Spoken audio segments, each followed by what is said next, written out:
بسم اللہ الرحمن الرحیم۔ السلام علیکم ورحمۃ اللہ وبرکاتہ۔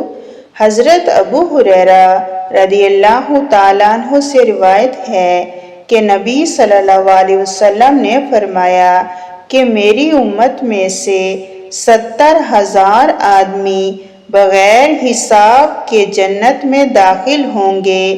ایک آدمی نے عرض کیا، اے اللہ کے رسول صلی اللہ علیہ وآلہ وسلم، دعا فرمائیں کہ اللہ تعالیٰ مجھے بھی ان میں سے کر دے۔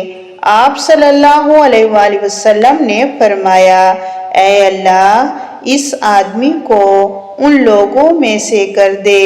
پھر ایک دوسرا آدمی کھڑا ہوا، اس نے بھی یہی کہا کہ اے اللہ کے رسول صلی اللہ علیہ وسلم، میرے لیے بھی دعا فرمائیں کہ اللہ مجھے ان لوگوں سے کر دے۔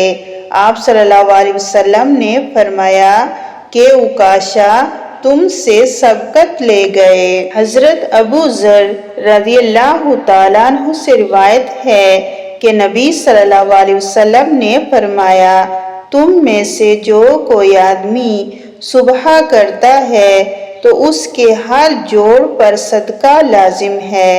تو ہر مرتبہ سبحان اللہ کہے، صدقہ ہے۔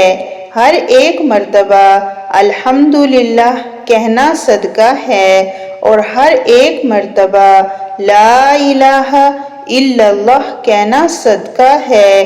اچھائی کا حکم کرنا صدقہ ہے، اور برائی سے روکنا صدقہ ہے، اور سب صدقات کا متبادل چاشت کی نماز کی 2 رکعتوں کا پڑھ لینا ہے۔